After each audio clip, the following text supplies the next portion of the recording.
It is 7:30 a.m. on Saturday, March 18th, 2023, and it's about 38 degrees. The air is moist. The wind is barely any wind. Very, very gentle breeze. A breeze from the west. So it's not as cold as it was yesterday morning. Apparently, it's going to freeze tomorrow night, Sunday night.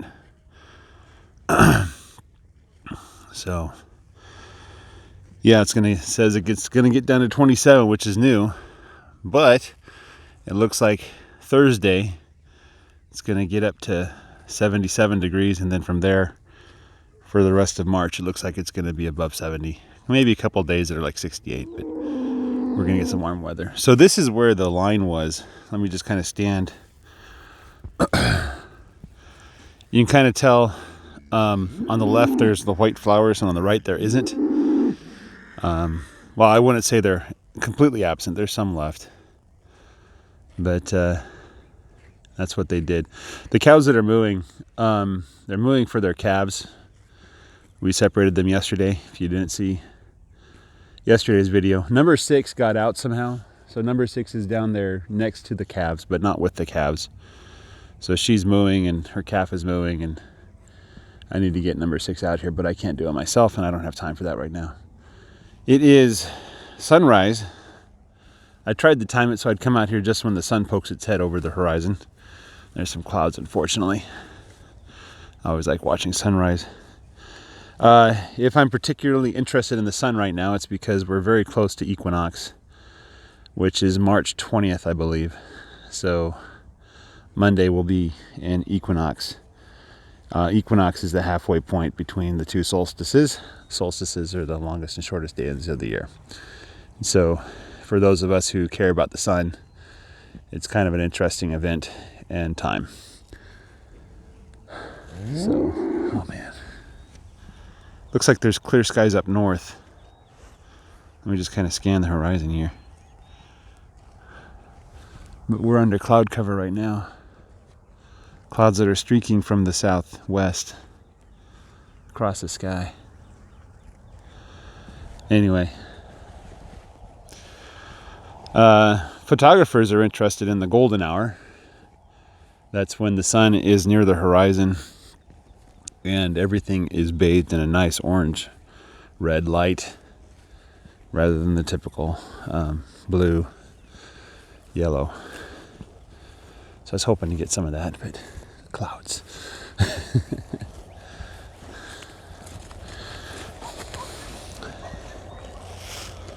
When I came out to the field this morning, I heard some howling off to the west. It could be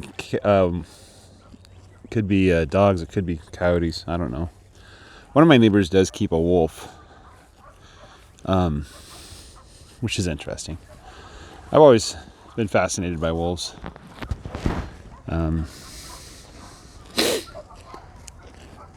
Wonder what a wolf would be like as a pet. I'm of the opinion that animals are wild, even the domesticated ones. So even your dog, little Fluffy, is a wild animal. And given the proper circumstances, little Fluffy might turn into a wild dog, start attacking things you don't want it to attack. So, people who keep animals as pets inside their house and treat them as a member of their family can get a surprise occasionally. Especially certain breeds of dogs that are known to be a little bit more user-friendly than others. So the Pyrenees, the Great Pyrenees that I keep, there's really only one reason that I keep them, and that's to be the biggest, baddest dog on the block. They're bigger than coyotes. They are more protective than other dog breeds in their land and their animals that they protect. And I've heard stories of Pyrenees hunting down deer and hunting down coyotes, which I'm interested in. Hopefully finding coyote carcasses across my land. The coyotes serve no purpose that I can see other than keeping the dogs entertained and forcing me to build good fences. So, and from what I've heard, The coyote population in the United States has exploded since we started domesticating or settling the land. And some people think it's because the wolves aren't around to keep the coyotes in check. But coyotes are really annoying creatures. And where I lived in the Pacific Northwest, you'd see little wanted posters, little posters looking for their lost little cats and dogs. And I don't think anybody ever told them that to open up their window at night and listen to the howls in the distance, and explain to them that those are not the howls of dogs, those are coyotes.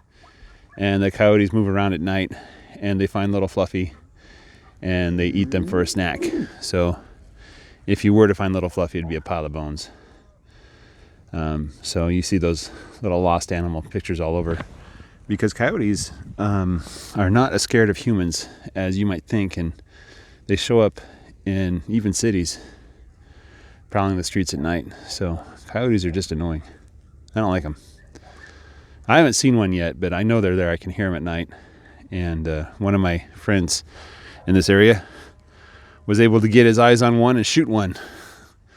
That's more than I've ever been able to do. But, that's one of the reasons why we carry weapons down here, is because nature is not friendly. And you have to be ready for things that can happen.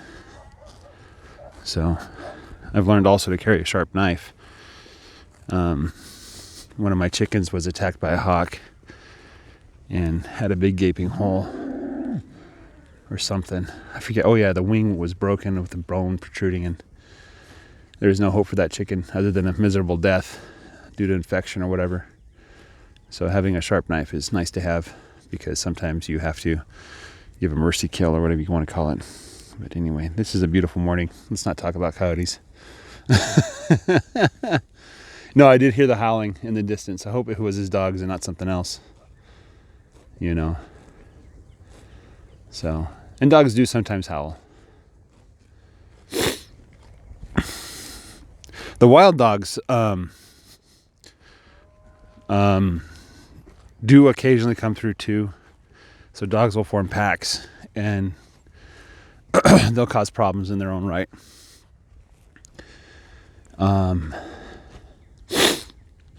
That's why cities and towns typically have, the sun's poking up, they have dog catchers, animal control, to keep those wild dogs in control.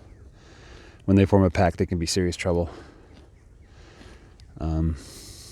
Yeah. The two puppies are here following me. I don't know where my two big dogs are right now. It's known that the Pyrenees are active at night, and some people point out that if you have Pyrenees, that some animals can slip onto your land during the day while they're taking a nap, because they like to hunt at night. So I don't know where my dogs are. They don't expect me to show up this early usually, so they're probably off doing something. Anyway, that's all I've got for you this morning. I think this bigger area is working. I'm going to do this for a couple weeks. I think I just got maybe 1 week left of land, and then I'll go back to the beginning. Maybe I'll try 300 feet or 400 feet rows and see what happens. Go to a 21-day rotation. I'll just see what happens. I feel like I want to give the land more chance to rest, but looking at the beginning of the pasture, back in January was when I was there last, and I don't know that more time is going to be better.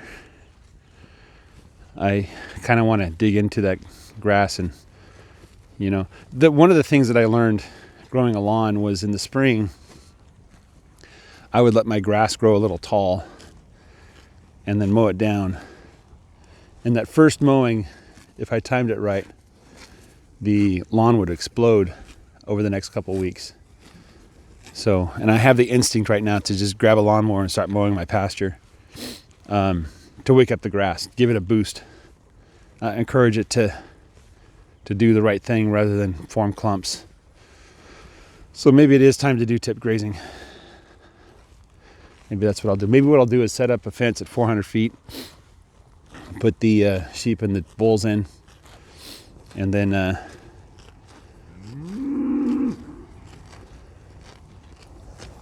we'll just keep going, I guess. We'll see. All right, guys, have a great day. Take care and bye-bye. What's Blue doing over there? All right, bye.